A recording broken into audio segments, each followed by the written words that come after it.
This is just a quick message before the episode to remind you that you are listening to Mark and Paul's Opinion Hour, but you are about to hear Paul and I refer to the show as the best podcast. This is due to unforeseen incompetence. If you'd like to know more about why and what happened, I'll refer you to the disclaimer you'll find before episode 1. If we could just get these first 5 episodes done, and we can put the whole sorry affair behind us. Anyway, that is all. Enjoy the show.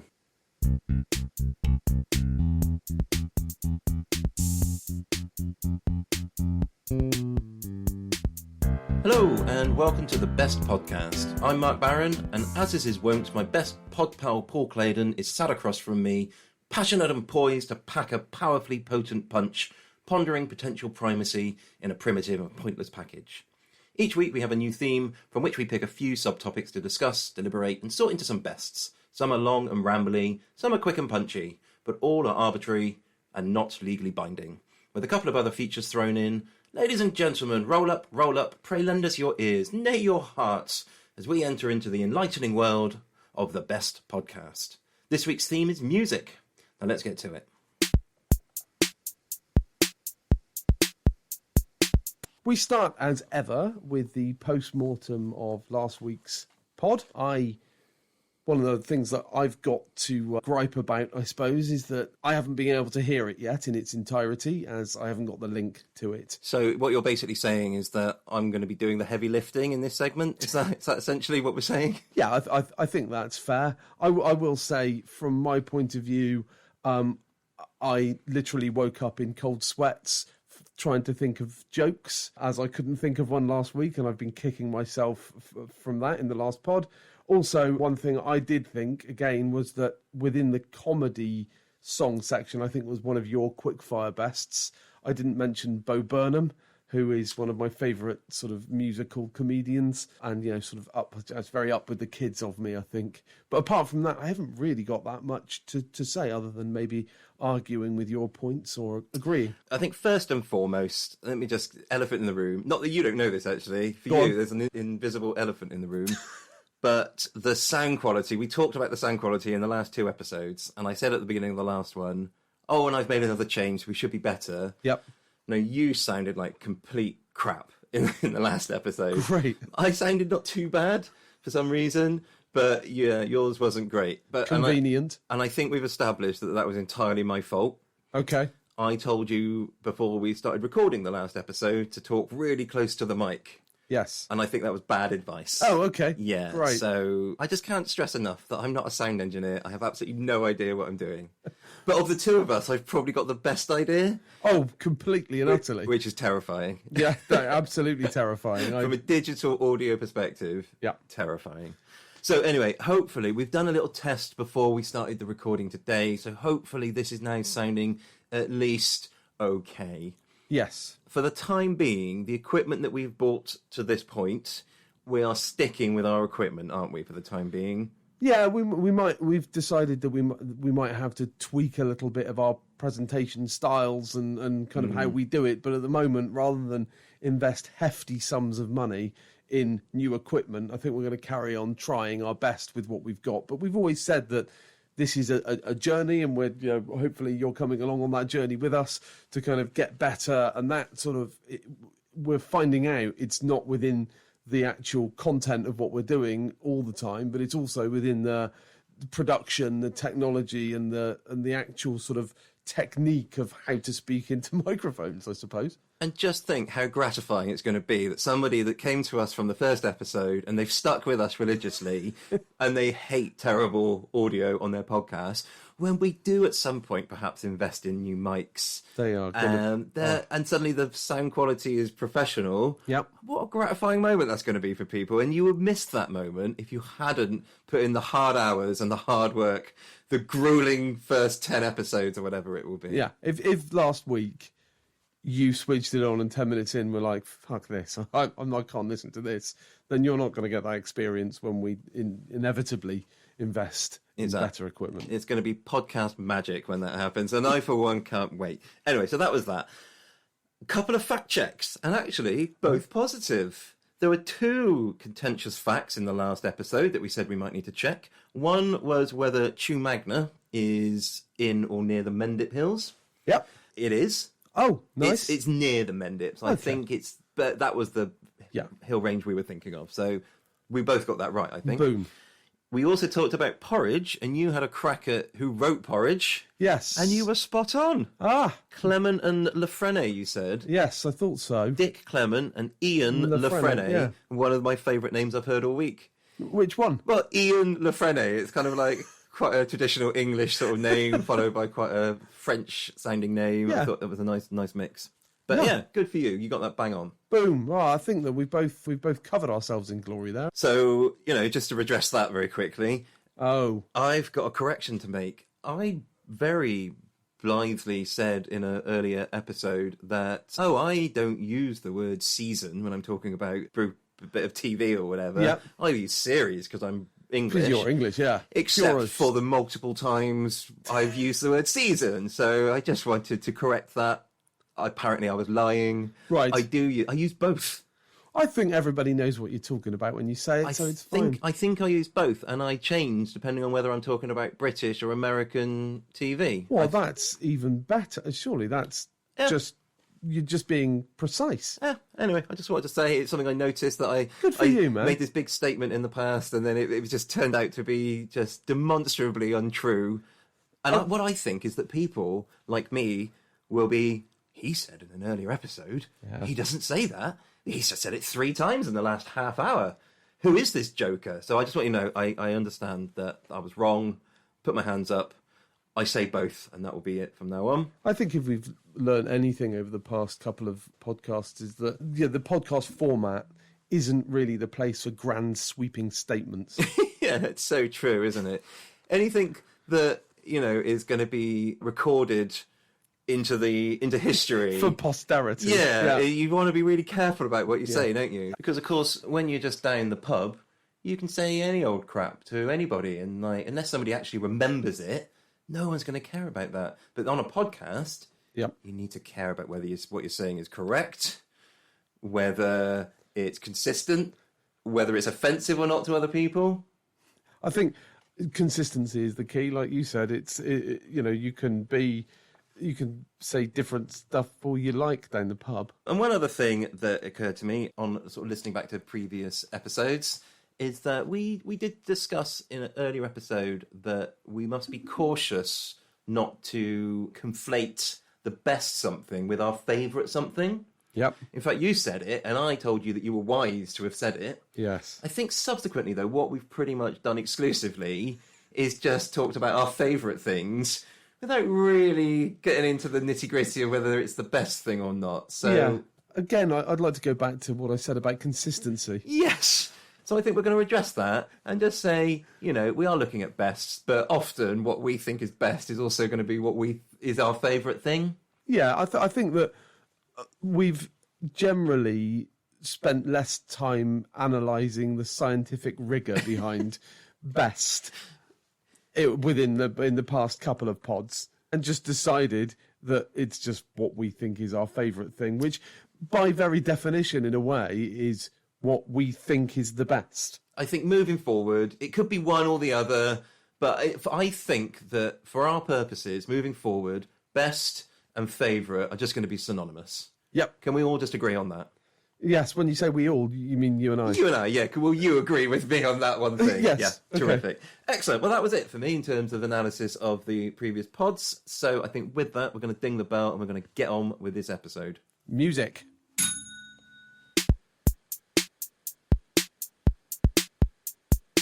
Here we go with the best thing to happen to us this week, a segment where we discuss the best thing that happened to us this week. It does pretty much, the title says it, really. Yeah, I've struggled with this week. Have you? I've had just not that bleak a week, but nothing's happened.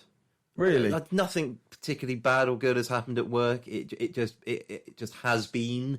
Yes. I have worked. Time has passed. It was fine, yeah. I guess. I haven't really been out much. Although, so the one thing I am going to say, the good thing is pretty much that I went out, I left the house this weekend once.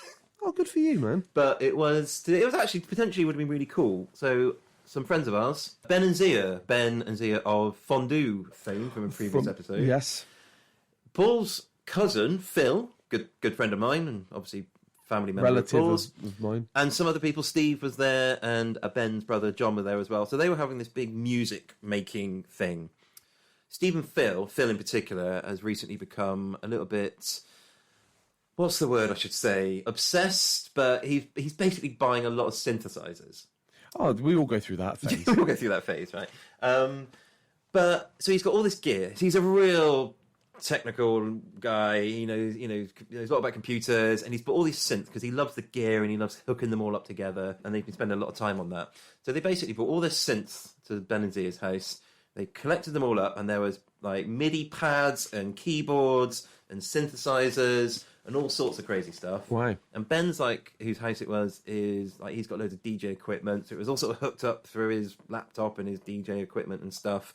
His wife Zia is quite a good piano player, so she had like an electric keyboard she was playing along with. If you're into that sort of thing, Yep. It was great, and I was very kindly invited along. I did say from the outset, I doubt if I'm going to get involved. Right. I'm not particularly musical. Were you there to like bring tea to people? Well, I brought some pastries with Oh, me, lovely. so that's kind of what I brought to the party. Right, But literally what you brought to the party. literally what I brought to the party was pastries. But when I arrived, I spent a little bit of time with them. Yep. And then when they got into it, I quickly realised that I was just basically watching these people bent over all this equipment, sort of twiddling around with knobs and stuff. Okay. So I went and watched Tottenham beat Preston North End 3-0 in the FA fourth round in the lounge on my own. With a sort of a techno background. Yes, because here this constant loop with slight, moderations going on as they were fiddling around with knobs in the back. But, so my best thing that's happened to me this week is that I kind of went to a thing that I wasn't really into and then went and watched the football on my own. But that's like the best thing. God, my life's bleak, isn't it, when I But at least think about that? at least you sat on your own watching the football with friends in the next room. This is right. This is exactly it. That was the win. That's the win, It though. felt like a win. Saying that, I did see their kids. We played a game as well. They're like my godchildren. Nice. And so that was fun. So I got to see the kids. Nice. And they've got pets as well. They've got a dog and a cat, both of whom are affectionate. Lovely. So I get my sort of animal pet fix when I'm at there. So And great. quality time with the kids, quality time with the pets. Watched a game of football. Pretty poor Sounds game good. of football. Yeah, it was all right, wasn't it? I think I watched it whilst I was making dinner last you go. night. So Top that. well, my week can. again was, it was eventful, but in another way, in a work way, it was a bit stressful. I was slightly, I was working all hours, to be honest, doing lots of things. But picture this. Okay, so my day starts pretty much at 6 o'clock every morning when I get up and I get the kids up and I go downstairs and I make everybody's lunches and then I get everybody ready and then I drive sort of a 40-minute drive. I drive my daughter to school every morning. And every morning I make myself a cup of coffee, nice cup of coffee that I do in a sort of a sippy kind of travel cup. Could you, sorry to but talk me through your coffee? What are we talking here? French press? You got an espresso machine? What's your setup? I'm just going to seem bad. I've got like one of those Tassimo things with the little pods in. You're a pod guy. Yeah. I mean, that's right on brand for you, isn't it? Because it's easy. Yeah. And so I've made myself a cup of coffee every morning. Great. I get in the car, quite often. Come on, it's time to go to school, and we kind of, there's a bit of shouting. There's a bit of, it's all very kind of hectic at that time in the morning. And so 7:30 on the dot, we go and we leave. It's been sort of dampish this week, so I kind of get in the car, I put all the stuff, put my daughter's violin that particular morning in the car, and put my coffee on top of the car. So far, this is a very middle class story you're telling here. Okay, well, it's dripping with upper middle class Is it? Yes. Was it the violin that? It was the violin that was like that really Okay. pushed it, but the wanky coffee as well. Was Yeah. also, Okay. So I've put my coffee on top of the car. I've put the violin in the back seat. I know I've where this closed is the going. door and I've got in the car. I've then driven out of the drive. It's about a 15-minute drive up the drive. No, I could. It's just The crackle of gravel under the tyres. Yeah. I've pressed the remote gates. No, I've driven off the drive onto the road. I've driven along and I've taken a left out onto the main road, and I've realised that I haven't got my coffee. Unbelievable. Unbelievable. What went through your mind? Disbelief. Yeah, and anger. Exactly. I've gone through the 7 stages of grief. Any sort of parent will know this, that there's very few glimmers of joy that you get in the day. And one of mine is once I've dropped my daughter off, Radio 4 in the morning, the 8 o'clock news, the Today programme. Yeah.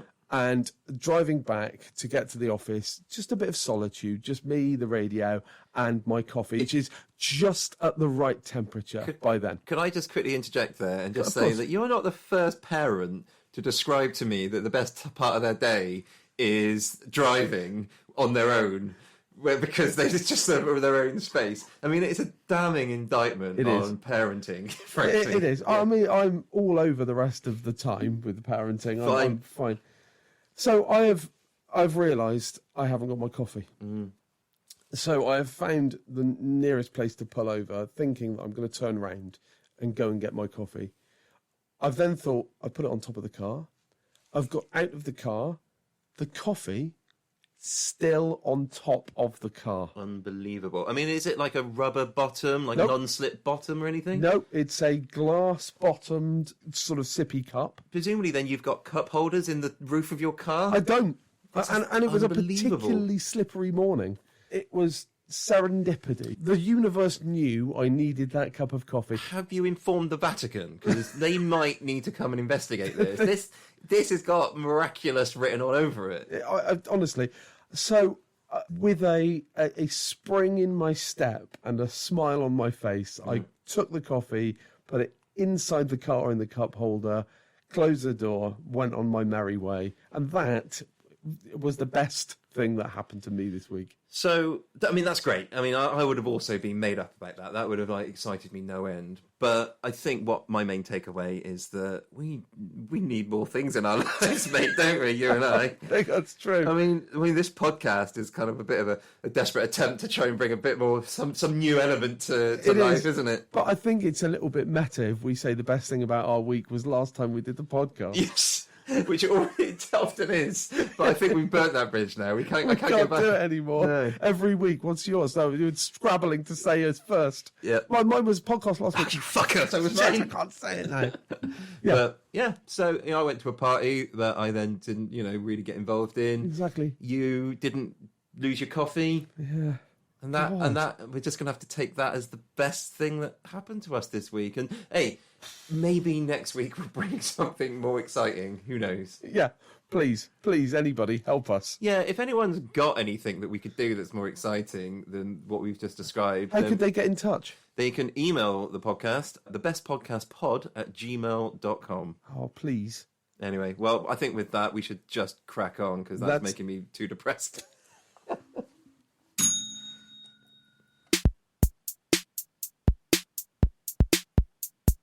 Next up this week, we're going to do one of our big best investigations. So, of course, the topic this week is music. So, the first best we are going to discuss is the best cover of a song. Yep. Thoughts? So I have got a few things that I think that we need to put into this. Okay. I think that, first of all, to be a good cover version, it has to come from a well-known track in the first place. Now, for me, the one that fits perfectly into this is Nothing Compares to You by Sinead O'Connor, Right. which is a Prince song. Yeah, I was going to say written by Prince. Written right? by Prince and recorded by Prince on an album track. I've never heard that. Yeah. So that's interesting. And so, therefore, to me, because it's not a widely known song by the original artist, I don't really want to include it as a best cover version. So I've kind of got that down. That's fine. I don't think I've put anything down that would go against that. So I'm happy to set that as a criteria. Great. The other criteria, and this is my only other one, is that I don't like, and these are all I don't like. So let's go for the negatives first. I don't like the style of what I call John Lewis advert cover version, where you take a fast song and you make it incredibly maudlin and sad and make it slow. Right, okay. So Any examples of that? So I think there was a Keane track somewhere in the We Know that Lily Allen did. There's been a Bastille did one, which was, I think, that Can't Fight This Feeling Anymore. So there's been quite a few of them where they've just like taken a sort of a rocky kind of fastish song and just slowed it right down and sort of had somebody wailing through the lyrics. You see that a lot, in my experience, at open mic nights. Right. So I used to do an open mic night with a friend of mine, and you get a lot of that sort of one person with a guitar is doing like a slowed down. Now, I've got nothing. Sometimes I think that could be good, but I think I get what you're coming at. However, though, that does actually lead me on to one of sort of my criteria. Oh, go on. Does it have to be done in a very different style to be a good cover? If you're just trying to almost mimic the song, Yeah. I think we should rule that out. It needs to have done something interesting and new with it. Yep. Now, obviously, I don't think that necessarily slowing something down it's doing something different with it. Yeah. So it would fit my criteria, although I don't think any of mine go against that. Okay. Well, I mean, again, these are my criteria, so I mean, you don't necessarily have to fit into them. I'm just saying that this is what I think. Yep. So, I mean, I've got a couple of honourable sort of mentions. I've got one more potential criteria, just to throw out there. Yes. Does it have to be better than the original? So here's what I think. I think the only cover version that's better than the original is the one that I've chosen. Right. And so, therefore, unless you've got Having reviewed all of them. Yeah. Okay. Yeah. Having reviewed every single cover version. Okay. So I think it doesn't necessarily have to be, Yep. but you can like it as much. I think, I think if we've learned anything about anything is that everything is subjective. It's all subjective, isn't it? Indeed. But I think some people do sort of like distinguish that sort of whether it's better or not. Now, again, some of these you might consider are better than the original or not. Give me your honourable mentions, Okay. then I'll perhaps do my honourable mentions, and then we'll come up with our actual answers. I've only got two honourable mentions. Go for it. My first one is The Man Who Sold the World, the Nirvana cover. Oh, yes. Very good. Which is the unplugged version of it, which yeah. is very good. Yep. I like. And the other one is Valerie by Amy Winehouse and Mark Ronson. That is one of my honourable mentions Really? as well. There you go. And I think that almost, that one it's probably, I would say, more famous than the original by the Zootons. Quite possibly. Quite possibly. I wouldn't necessarily say it was better, but I think it's very good. No, excellent. So those are my two honourable mentions. So I've got a few honourable mentions here. So, well, what do you think about the Leonard Cohen / Jeff Buckley Hallelujah? They're very similar, aren't they? I think it sort of doesn't pass one of the criteria that I set. It's got to be quite different. Yeah, I mean, the song is it's a great song. There's been it actually. I think that song in itself lends itself to cover versions, but they are all sort of different variations on the same thing. You can't really kind of pep it up, can you? No, really? absolutely. You wouldn't want a disco version. So a couple of honourable mentions I've got. Johnny Cash, Hurt. Originally 9 Inch Nails. Yeah. Great cover. That's a great cover. Yep. Little help from my friends, the Joe Cocker. Yeah. Excellent. The Wonder Years theme tune. Indeed. Wasn't it? No, I've got two left here, and I'm still actually umming and ahhing about which one I'm going to choose. So, okay, I'm going to go then. My last honourable mention, All Along the Watchtower. Obviously written by Bob Dylan, but the Jimi Hendrix version. Yeah. Okay, so that's all my honourable mentions. Oh, interesting. So, shall I say what my best is? Yeah, go on. My best is Soft Cell, Tainted Love. Oh, okay. That is a great cover. And also, it's more we probably know that version better than the original, like, R&B American version. I can't remember who did it, actually. Yeah, exactly. Oh, well, I was just Gloria about to Jones. ask. Sorry, okay, yeah, I was going to say I don't know. I think I've heard the original. Yeah. But I can't. But yeah, you're right. That fits into all the criteria, doesn't it? And it's in a different genre, almost. Absolutely. Right. Yeah, indeed. Which I think that's a cracking shout. There you go. See, I was pretty happy with that. I thought that one might have what it takes to go the distance, maybe. Yeah.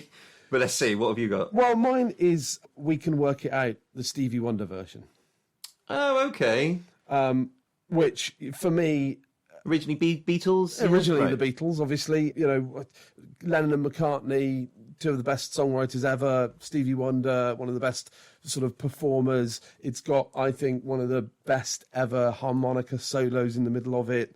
I think it's different enough. I think that it's sort of a funk, jazzy kind of version of it. So yeah, that was mine. I've always loved it, and I've always thought that actually, I think it's better than the original.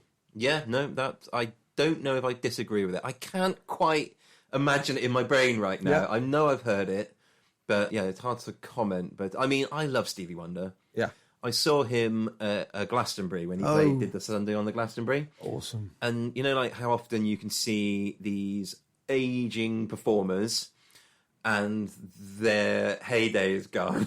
Yeah, So I saw once James Brown, and he just is like a shadow of his former self. And this obviously wasn't long actually before he died. that must be tricky. But Stevie Wonder, his voice is still bang on. It is perfect. Yeah. It was fantastic. I've never seen Stevie Wonder live, and it's one of the things that I really want to do. It was I terrific. had a similar experience with Tom Jones Oh yeah. last year, that he was a bit a shadow of his former Right. self. His voice was still there, Yeah. but his energy has sort of just dissipated. Right. Well, And it was he's just a an old bit- man. He's getting on now, isn't he? You Yeah. know? Oh, he's 80, isn't he? I think, or maybe older. So, we've both got our choices now. Which do you think is going to win it? Which is going to take the biscuit?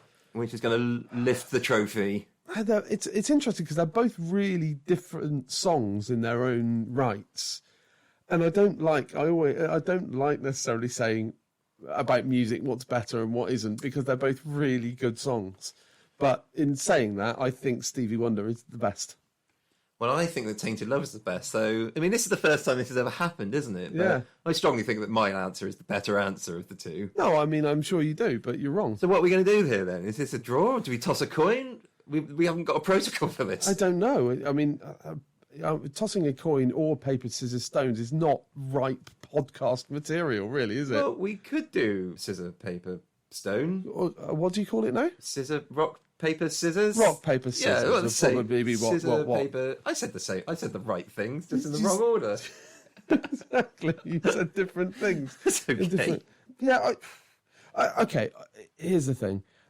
I'm prepared. I think I do really like. It's one I didn't think of, and I like that about it, that I didn't think of Tainted Love. Yeah. I'm prepared to say that it's the best. Yes, you are. Yes, I am. No, well, that's very magnanimous of you. I appreciate that. No, just remember it. But for yeah, I just future. wonder, you're sort of banking a little bit of goodwill for some terrible decision you're going to want me to make for you later on in the episode. Yeah, I think so. Okay, well, I look forward to finding out what that is. So, in a summary, the best cover version is... Tainted Love by Soft Cell.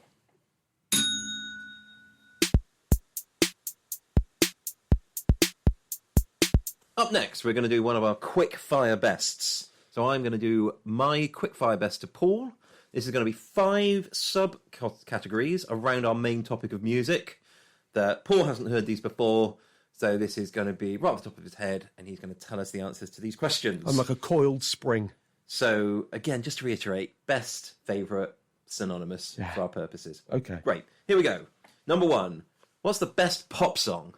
Best pop song. Bit vague. No, not vague. Not yeah, it's vague, but it's not. I think it's got to be probably something by the Beatles. I would say I'll go back to that. I would go for one of their early songs. I would say like Paperback Writer, something like that. Okay. Yeah. That counts. What is the best music video? Oh, best music video. Do you watch a lot of videos? Did you used to watch a lot of MTV? That sort Yeah, I of thing? used to watch quite a lot of videos. Nowadays, I don't. Not so much. I think. Do they it's- even still make videos for music? I think they do, but it's all on the YouTube. Of course it is. The YouTube. On Periscope or Yeah. Snapchat. Yes, One of exactly. those. Twitch. Yes. So mine would be probably Take On Me by Aha. Oh, that was groundbreaking, wasn't it? Cracking. That was good stuff. The mixture of the multimedia of kind of the animation and the live action. I saw something recently that it was you can put your own footage through a piece of software that will turn it into the Take On Me style. Oh, That'd be quite awesome. cool, wouldn't it? Love that. So I haven't had a go at it yet. Okay. But yeah, good stuff. Okay. What is your best karaoke song? E.g., your go-to karaoke song? Oh, well, can I have two? So the best one that I think I'm quite good at is "It's Not Unusual" by Tom Jones. I've heard you do that, Yeah. and I can confirm, dear listener, Paul can bang that out. He does that really nicely. Myself. But the one I love is "That's Life" by Frank Sinatra. I love that one. Oh yeah, that's a good one. Yeah, it's a great one. Excellent. The next one is, what is the best lyrics and why? What do you look for in a good lyric? Oh, interesting. You see, I think there's two types of people, music-wise, and with pop songs and so on. It's that there's lyric people and there's melody people. I'm very much a lyric person. I'm a McCartney person rather than a Lennon person. I really appreciate lyrics that aren't just about love. So I like Ben Folds. I love Tim Minchin, Paul Heaton, and a lot of his stuff. Very lyrically based. Billy Bragg, those kind of artists. Crowded House. Yeah. I think one of my favourites growing up was a Crowded House song called "She Goes On," and it was the lyric is "colouring in the sky and painting ladders to heaven," which I think is a lovely lyric. There's loads and loads I've got, which I couldn't possibly do. I am somebody, I really struggle to pick out lyrics usually. Yeah. I normally it's just a noise. It's like another instrument, the Oh, voice. interesting, yeah. And I'm very bad. Like the first time I hear a song, I will have no idea what it's about. I'm not paying attention to what's being said. I'd have to listen to it loads and loads and loads before I start to maybe tune in. Yes. But there are some artists, and it's just, their lyrics are just nonsense. Like Oasis springs to mind. Oh, and absolutely. I think they openly say that, yeah, it doesn't really mean anything. They're just words that sort of sound together, but there's not. And I'm not saying it's easy to do that. I have tried to write songs very unsuccessfully, so I'm not saying it's easy. But to get some lyrics that are poetic and meaningful and sound right, it's magic. It's bloody alchemy, is what it is. I think you're right. I think absolutely is right, and that's why I love that, and I love the not going for the easy target. I think the easy, love target and what have you. I love the sort of slightly wackier kind of stuff. So yeah, good, love it. Good answer. Finally, what is the best song to exercise to? Wow, best song to exercise. So firstly, what exercise are we talking about here? So what you play a bit of football, so you wouldn't be listening to music while you're playing football, presumably. No, that's true. You do exercise? So I've got.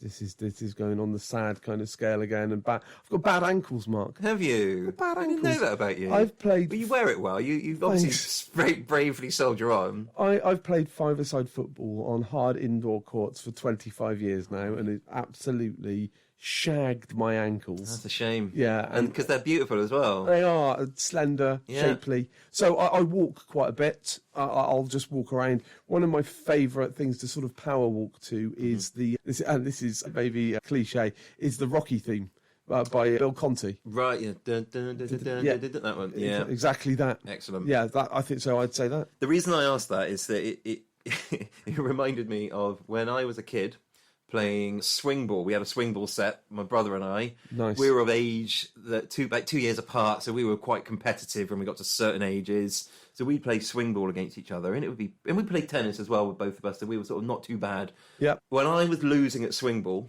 so this is when I'm probably around maybe 11, 12, 13. I'm losing at swing ball. The chips are down. Yeah. Everything's against me, and I need to really dig deep, and I really need to sort of drag up whatever resolve I've got. Yes. The song that I would sing to myself out loud, Go on. that would really get me going, was Olivia Newton-John's "Let's Get Physical." So imagine a young 11-year-old Mark suddenly playing swing ball, and then he's like, "Let's get physical, physical. I wanna get..." Yeah. I mean, that is... But the number of games that saved for me. Really? I could have been like 10-3 down and I'd come back to win it or something. It was crazy. It was old giving me Olivia such a Newton-John. boost. Olivia Newton-John, Let's Get Physical. Wow. I know that my son, who is a goalkeeper, he likes to listen to "Lose Yourself" by Eminem before he plays a game. Oh, that's cool. He He turned up with his beats on. Not giving any autographs or anything. A few times when we've been sat in the car, rainy car, we're just about to go and play, he'll be like, "Dad, can you can you put the song? Can you Play put my the song. Yeah.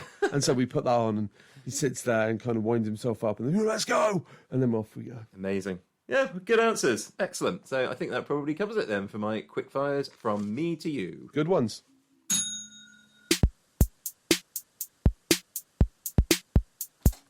Up next is the quiz round. So my brother Neil, friend or relative of the pod, is keeping up his side of the bargain. I keep asking him for questions, and you know what he does? What does he do, Mark? He keeps fucking sending them to me. Does he? Yeah. If anything, he's probably sent me a few too many. Now, I've just opened the email with the questions for the first time. Here we go. You ready? Yes. Just to recap, we're going to do all of the questions first. Yep. Paul and I are going to write down our answers. Yep. Then we're going to check the answers. Okay. And then I love this bit. Yeah. Right, here we go. Here are the names some famous rock/pop stars were born with. Oh, okay. How are they better known? Oh, lovely stuff. Right. Okay. Okay. Right, number one. Reginald Dwight. Oh, I know that one. Yeah, I'm all over that, mate. Yeah, I think I know that one as Yeah, well. I've got, yes, okay. Number two is Robin Fenty. Oh, Robin Fenty. Fenty, yeah. Oh, Robin I've got a Fenty. feeling about that. I've got something, we'll Okay. see. No, I've got nothing for that so far. I might make something up in a minute. Number three, Yeah. Paul Hewson. Oh, I think I know that. I don't know that. Yes, I do know that one. Yes, yeah, I do know that one. I've written down a pop star name. His first name is Paul. You never know. Right. never know. Next one. Sean Carter. Oh, Sean Carter. Oh, I don't think I've heard that one. No, I don't think I know that one either. Again, I've written down a Sean. Carter. Okay, and I've got the last one Okay. here. Farrokh Bulsara. I know that think one. I might know what that Yeah, is. I've got that one. Yeah. Okay. Yep. Okay. Yeah. You got something written down for everything? No, not yet. Okay. Nothing for Sean Carter yet. Do you want me to reread any of those? No, I'm okay. I'm going to go for that, just in case. And Robin Fenty. Robin Fenty. Robin Fenty, yeah. No. Robyn Fenty. Oh, YN. Yeah, sorry. I should have said. Right, I see. Yeah, no, I still don't know. No, go on. Right, let's have a look Yeah, at the let's answers. have the answers. So, here we go. Reginald Dwight, what have you got? Elton John. Me too. That is correct. Yes. Robin Fenty, Yeah, nothing for me. Rihanna. Oh, I had Bob Dylan for that. he's Robert Zimmerman. Oh, okay. That was what I was I thinking knew of. that. Next one. Paul Hewson. It's Bono. Here's Bono. Yep. I put down Paul Young. Oh, okay. Next is Sean Carter. Now I had a crack at Noddy Holder for this. Oh, I went with Sean Ryder, Okay. but it's actually Jay-Z. Oh, really? Yeah. Oh, I should have known that. And Yes, lastly... because it Beyonce Carter Knowles. Oh, there you go. There we go. Should have known The that, clue was there all the time. wasn't it? Go on. If only we were looking hard enough. We weren't. And last one, Farrokh Bulsara. I think it's Freddie Mercury. Freddie Mercury is also what I've got, and that is Yes. correct. Well, I didn't do very well with that. I got 2 out of 3. What did you get? I got 3. Did you? Out of 5. 'Cause you got Bono, didn't you? Yes, I got Oh, Elton John, 2 out of Bono, 5. and Freddie Mercury. Well, there you go. So you won that. Yes. So that now puts you at 1.5. 1.5. I think we're both now drawing on 1.5. 1.5. We are. Right. We'll remember Nice. that. Did Okay. just wonder, did Neil correct his error last week of not putting a tiebreaker in? He did. Oh, we should we do it? I remonstrated with him, Good. and he has provided the tiebreaker. So obviously we don't need it, but he's no. gone to the effort of writing it. Yeah, can I just say that I've won, Yes. right? Yep. I have won this. Agreed. So this means nothing. This is just for a laugh. Okay, just We for fun. I mean, like, nobody's going to be laughing, but No, of that's what course. it's for. Of course. Okay. Thanks, Neil. In what year was the 1812 overture written? So interesting. nearest wins. Okay. So, hang on. Okay. So, All right. I've got something. This is how I like my tiebreaker. I like a closest. the closest wins Yeah. thing. Yeah, okay. He knows what he's doing. This Neil. He does. Fella, doesn't he? He loves a quiz. He's got good ideas for quizzes. does. I think he enjoys it. Does he? I think that we're pretty much doing him the favour here. I think that if we asked him what his best thing of the week was, he'd probably say writing the quiz. Writing the quiz. Being asked to write the quiz. Being asked by us to write the quiz. Being involved somehow. Yeah, I think we're doing him a favour. Right, I've got something written down here. Have you? I have. What have you got? I've got 1856. Oh, I've got 1835. No, Just no. spread. So, is it Beethoven, 1812? Yes. I couldn't Yes, remember. yes. I'm not sure about that. I think it's pronounced Beethoven. I think. Here we go. Yep. And the tiebreak answer. Oh, you've won it again. It's 1880. You're much Get closer. You were really close. Well, I kind of thought it must be afterwards. It must be commemorating something. And when would you commemorate it? It wouldn't be quite. But I don't know. You. I guessed. Yeah. Yeah. Oh, you guessed well. So. I guessed wrong. But no extra points for that, we did establish. But so is that me 2.5? You 1.5? That is not what we agreed, Paul. Was it not? I mean, we can go back over the tape because we have taken the trouble to I can record have this. the stenographer read back to you what we said. But yeah, with that was 1 point for you. So it's evenly balanced at 1.5 each moving forward. Into Come on. next week. Okay. I've got momentum. But I think that segment's done now. I've got momentum. Yeah, that is what you've got. Momentum.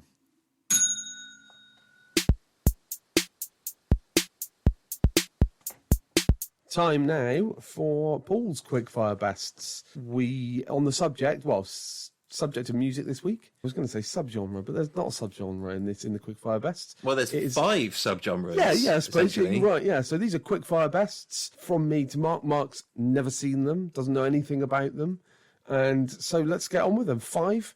Okay, number 1 is best live act.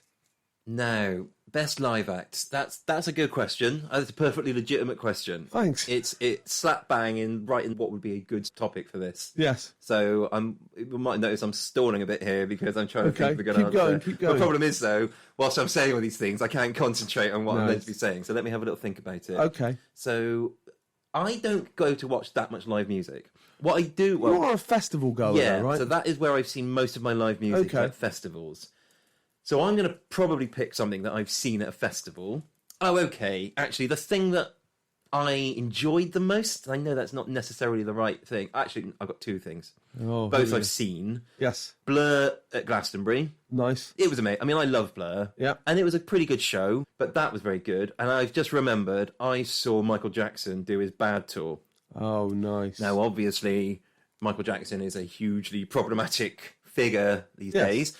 Although the general media I'm noticing, I hear him on the radio a lot, so it seems to be everyone's okay. Nothing was proven, I think. Well. Did you see the documentary? I'm just saying, Mark. Nothing was proven. I think I'm a big fan of Prince Andrew. separating artist from the art is kind of acceptable. Yeah. But the Bad live show was fucking immense. Yes. It was a hell of a thing. So I think, Michael Jackson. Nice. Mine would be, in case you're wondering. Does it matter? Do I have to Hit say me, mine? yeah, go for it. So I've got a couple. U2 I've seen quite a few times, and they do a nice big stadium tour. Which tours did you see of U2? I've seen Zootopia, I saw Achtung Baby, and I saw the most recent one. I can't remember what it was called. What's the most recent one like? Was that any good? It was all right. Yeah. It was, they're going again, flagging a bit, but my best ever one would be The Prodigy. I went to Nebworth to watch Oasis back in 98, no, I can't remember, 96 or something. Yeah. And it was the bootleg Beatles, Chemical Brothers, The Prodigy, and then Oasis. Wow. And The Prodigy were by far the best thing there. And presumably you were mashed up on all sorts of nonsense, yeah? I wasn't actually. Oh, really? No, I was just, I'd had a few lagers. Fair enough. Yeah. Good for you. All right, yeah. So, good. There okay, you go. next, best musical instrument. Well, I play a bit of percussion, or I have played percussion in the past. Yep. The only musical instrument I own, I'm pointing to it for Paul here, I'm putting it as like a black case. Yes. And it's got a cajon. Have you heard of a cajon? Yeah, a cajon, yes. Yeah. So it's like a drum that you can sit on. You sit on a box essentially, but it's got like a bit of snaring on the inside. So you get like a bit of a bassy bass. We've got a couple of mini cajons at our house. Have you? Yes. So that's probably my favourite instrument because that's what I used to play when I was playing open mic with that friend of mine. He'd be singing, playing guitar. I'd be playing percussion on my cajon. So that, I think, although saying that, I mean, you can't really beat a piano, can you? Yeah. A piano forte, I think, is the proper name for it. But it's a pretty cool instrument, although very difficult to. I mean, very expensive. Oh, A lot absolutely. of moving parts. Yeah. Got to get it tuned quite regularly.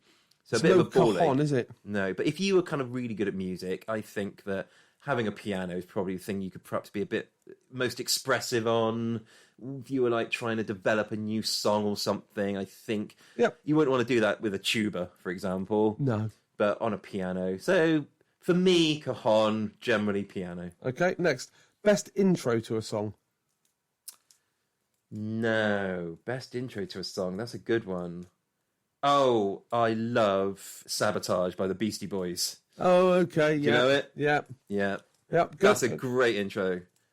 Yeah, I'll go with that. Okay, great. Next one is best first dance. Best song for a first dance at a wedding. It's got to be, and again, this is showing my age now. This is going to be right slap bang. When I was going to like school discos and they play the slow one, and you want to go and dance with, I won't say the name of the person I was about to say. Probably not. Probably not for the best.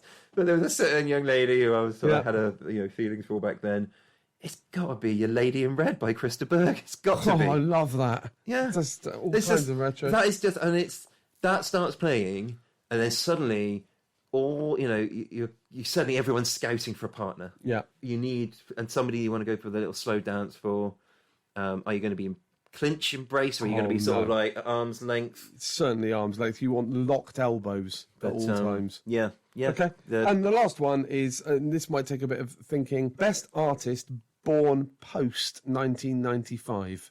So how old would that make them then? 27. 27. Yeah. So artist under 27.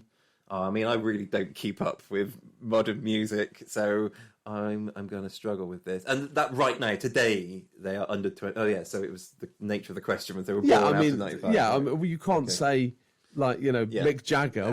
He was once under 27. Yeah.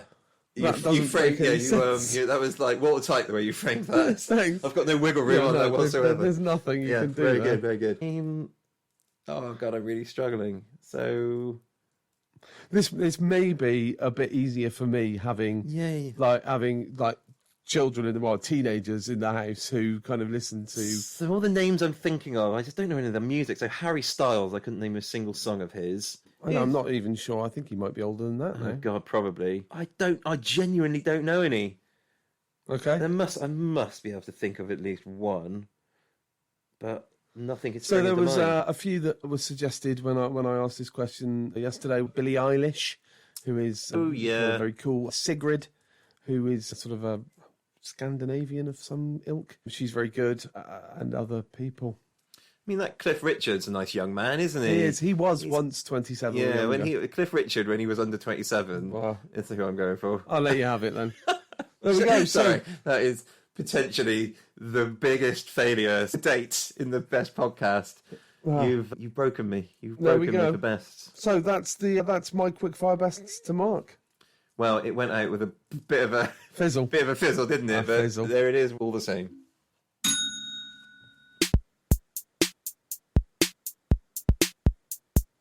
Next up, we have a big best, another comprehensive, in-depth study into the best of something. Music, obviously, is our theme this week, and the subgenre that we've gone for this one is best Eurovision entry. Yes. Now, maybe this could be a contentious one. Ooh. We're talking about the best of music. Yep. I think that's probably fair to say a lot of people would disregard anything that's been in the Eurovision as being the best that music has to offer. It is famous for its actual cheesiness and a little bit, naffness, I guess. Yeah.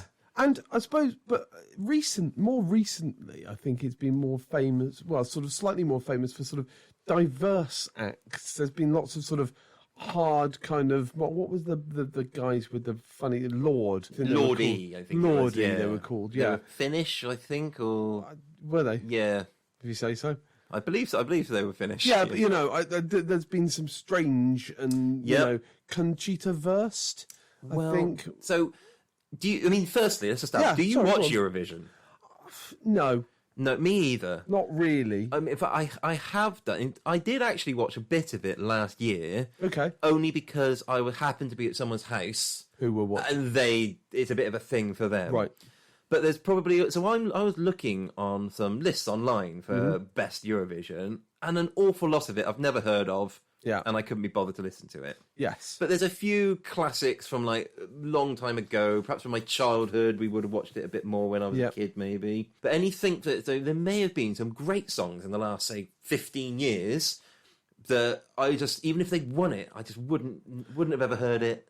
Yeah. So you've sort of disregarded any of that? Is Well, that what it's just I haven't gone back and listened to an awful lot to try and sort of get up to speed to answer this question. So same with me, if I'm honest, because it's not my thing necessarily. Like I don't watch it every year, and I know a lot of people. Yeah. And I actually kind of would like to do it one year where they go and they score the whole thing. They kind of sit and then they watch all the the Maybe there's a scores coming in sweepstake from the or different- something. Yeah, exactly. Yeah. And everybody picks their favourite and they kind of figure out. But I've never done that. I've never been a part of that. So for me, it's very much the scratching the surface of the very, very most famous of all sort of Eurovision songs. And I get the impression. I don't know whether this is just me. And again, we will set this straight in the next pod if needs be. But it sort of went away a little bit. There was sort of the 70s. Yeah. It was very famous. Maybe a little bit of the 60s. You got some Cliff Richard and stuff in there. Mm-hmm. And then the 70s was very big. Sort of for me, in my growing up, the 80s and 90s, it wasn't really a massive deal. Well, and then it sort of seemed to have come back a bit more in the sort of, public consciousness in the last kind of 10 years. Well, maybe. So, I mean, for example, you talk about the 80s, it sort of went off the rails. So one of my honourable mentions, I'll mention now, just because it's the only one from the 80s, you got Making Your Mind Up. For hell's bells' sake. Of course, the old Bucks Fizz. Gotta speed it up. Don't sing. We remember we said that. Oh, yeah, and also we might have to pay money for royalties if I do that. Yeah, I was wondering that, actually. This whole thing... Sorry, we maybe get back to this. Whether you can play music into podcasts. I was thinking about that. We could put clips in, all the things that we mentioned. But... How long they could be. I think there might be they can't be more than X amount of time long. Or they can be, but you've got to talk over them or something. Okay. So that's a thing I've heard other people have to do on podcasts. It's like, well, I'm sorry I'm now talking over this, but this is a contractual thing I'm it's so you required can't to. hit play and record on your tape recorder at guess the so. same time. Not know who's doing that these days. But yeah, so that was 1981. Okay, So you okay. could argue that maybe after that, it then went off the ball. But obviously it was huge in the UK because I think that won, didn't it? If memory serves. I think so, yes. Yeah. So, I just don't know whether it has gone away or whether it's just I've got older, I've had less and less interest in it. I'm sure we'll be put right by various Anyway, that aside, there are some that as I was looking back at the list, I was like, oh yeah, there's some really good songs there. So, a couple more things on criteria though. So there's a couple of ways you can come at this. You could come at who's the highest scoring. Yeah. I started to look into that. Oh, okay. But they've changed the scoring so many times, it's impossible to compare. Yes. I'm trying to think, there's probably sporting events, it's the same thing, that you can't... Statistics lie because of the differentiation Yeah. in the scoring mechanism. It's like the most successful team in the Premiership, but it's like, yeah, well, I think you scored differently in the league 50 years ago, so it's hard to compare. Yeah, I think it used to be like 2 points for a win and one for a But there's been panel only scoring, there's been audience only scoring. I think at the moment they've got a bit of a mix of the two of those things. Okay. I think there is a panel for each country. Yep. And each country also has a phone thing, and they give both amounts of points, and they somehow award different points for those two different things. Also, that's an interesting one because isn't it famously very political? Well, indeed. And so therefore, if we're talking about the actual music, Yeah.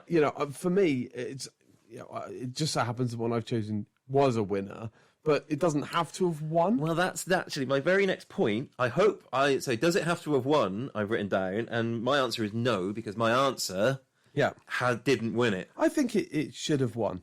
No, well, you prick.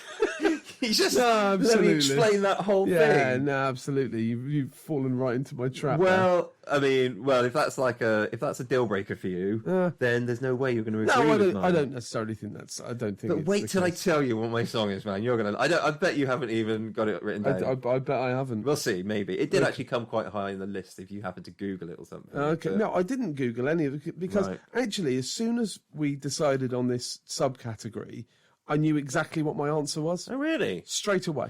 Do you want to do a few of your honourable mentions first? I haven't got any. You haven't got any? No, I've got one. Well, I've got a couple then, if I could just Go do on. some of mine. So, Katrina and the Waves, Love Shine a Light. Okay, I yeah. thought that was actually a pretty good song. And that was a winner, right? And it won. I've got Yeah. a feeling that might have been the last UK Yes. win. Yeah, I I'm think not you might be 100% right. on that, but I think that's true. Yeah. You've got... What else have I got here? This He's literally reading off of is a book here. terrible everybody. podcasting. Oh, yes, Save All Your Kisses for Me, Brotherhood of Man. Oh, nice. Yeah. 1976 is a Okay. pretty good one. Yes. And yeah, and I've mentioned the other one, Making Your Mind Up. So my next one is my actual answer. So what's your answer? My answer, and I think it's pretty definitive, really. You know, I'm not going to take We'll any see, shit won't over we? this. And why I came up with it straight, it's Waterloo by ABBA. Well, yes. So I have written that down actually, but that's an obvious one. It's a banger. Don't get me wrong. Tell me, why is it obvious? Because I think it's just one of the most famous Yep. of all the songs. And why is it one of the most famous of all the songs? Because probably it stands up on its own as a decent song, I imagine. Okay, Yeah. and yeah, so it's a good song Yep. by a band that kind of went on to sort of rewrite the pop genre. For I mean, a they're an while. absolute phenomenon, aren't they, ABBA? And I'm not a huge fan, but I've got a lot of respect for them. So I don't disregard it as poppy nonsense. Yep. There's a load of ABBA songs that I'll enjoy listening Yeah, to. they're great. They're great songs, great Yeah. songwriters. 1974, Waterloo. It's funny. It was a strange year for Eurovision that year. It was supposed to be held in Luxembourg that year, Oh. but Luxembourg said no, they didn't want it because it was too expensive. They didn't want to host it. They're So- fucking minted in Luxembourg. No, it's all the No, it's not the Toblerone I money. bet that's it's the like Swiss. if you were to divide their GDP by their population, I bet they've got the fucking highest rate like in the bloody world or something. Yeah, I don't know. So we All that then took dodgy it banking money, isn't it? exactly. Yeah. We took it to host it in Brighton. Oh, okay. And there was some nonsense as well about Katie Boyle who was hosting it. There was a slight wardrobe malfunction at some stage apparently. Right. So yeah, Scandal. Yeah, it was a bit of a scandal at the time. And yeah, ABBA had previously not got through to Sweden in the Eurovision Song Contest a couple of years Really? before. Yeah, ABBA got knocked back by the Swedish public Yeah. to represent them. yeah, exactly. Well, so they I couldn't- mean, some people would have just run off with their tail between their legs. Yeah. But what did ABBA do? They came back. harder. They came back stronger. exactly. And they dominated. They dominated the scene for a decade afterwards. That's true. That's a fucking winning attitude. That's That's the Swedish for you. That's the Swedes. So yeah, mine is by ABBA. I mean, it's Route 1. Yeah. It's obvious. Sometimes Route 1 is the route it's, to it's go. a route. It's Route 1 for a reason, Why isn't go? it? Why go the scenic route? Why play fuck about? Well- and go all around the houses like you're about to do So- when the correct answer is ABBA Waterloo. I'm going to ask you to cast your mind back, way back still further than 1974. Can you do that for me? I'm doing it. We're going back as far, and like, come with me through the hazy fog of time travel, and we're into a bright Italian 1958 day. Wow. Okay. And this, bear in mind, so 1958. it was the 1958 Italian entry. Okay. It came third. Right. It is called Nel Blu de Pinto de Blu. Do you know the song? No, I don't. You will this know song. it better as Volare. Oh, okay. Volare. He's singing. Again. Whoa. We've discussed the singing. Oh, Volare. Yep. Whoa. Yep. Whoa. Yes. Nel Blu de Pinto still de going. Blu. It's just that's a bit of the actual thing. Right. Yes. So it was sung by a chap called Domenico Madugro.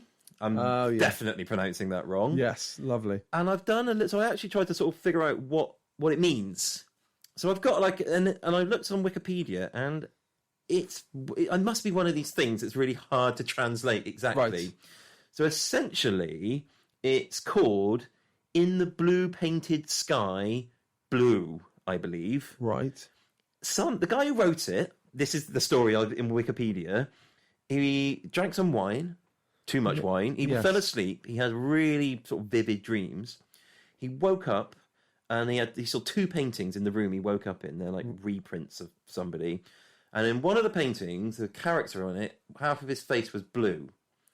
So he decided to make a song about a man who paints himself blue and can fly. So that's what the song is about. Are you all right, mate? It was really weird. I thought, I'll just quickly find out what that means. You've chosen this as the best thing. But you know the tune, though, right? But And as I started saying that, Valare.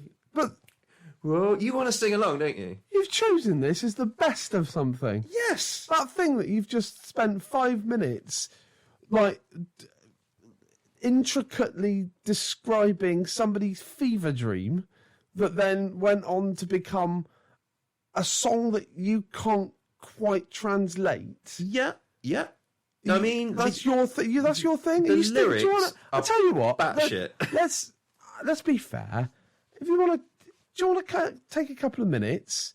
Just want to think of another one. it's like, if you're not going to take this seriously, Mark, then what the Yeah. fuck are we doing What here? are we doing? Why are we Because- spending the day we're doing this recording if you're just going to arse about like that? Yeah, I've taken my time. I've done the research. You didn't take your time. You typed in best Eurovision song and it came up with Waterloo. You wrote that down and you brought it here. Is you what's know- happened. Hey, and by very dint of you saying that, I typed in best Eurovision song and what came up, Mark?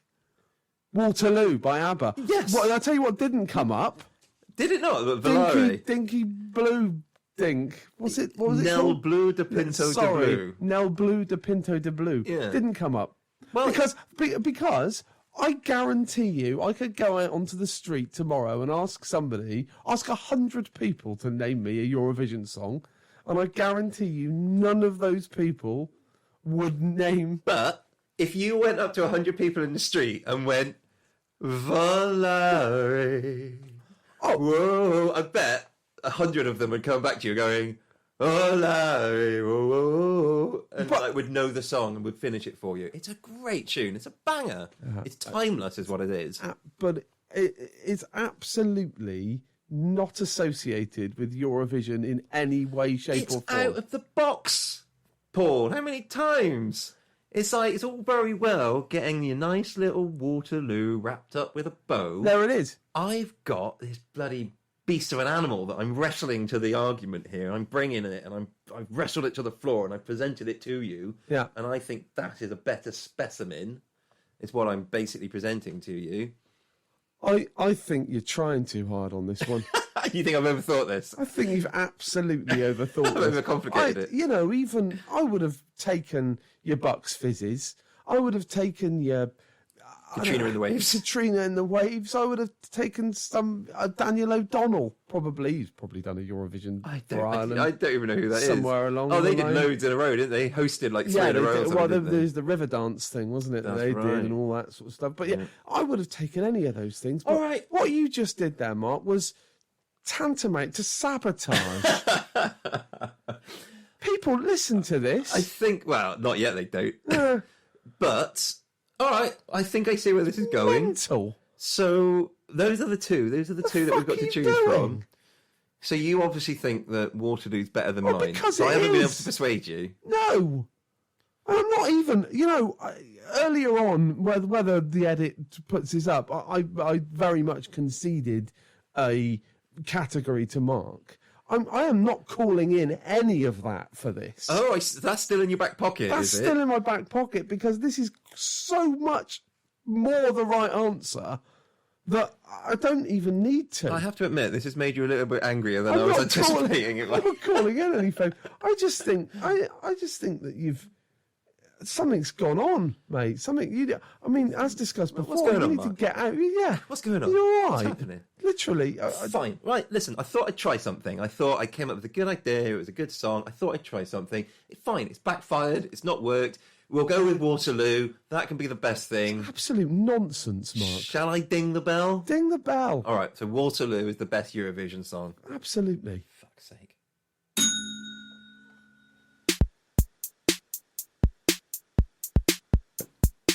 That brings us to the end of today's pod.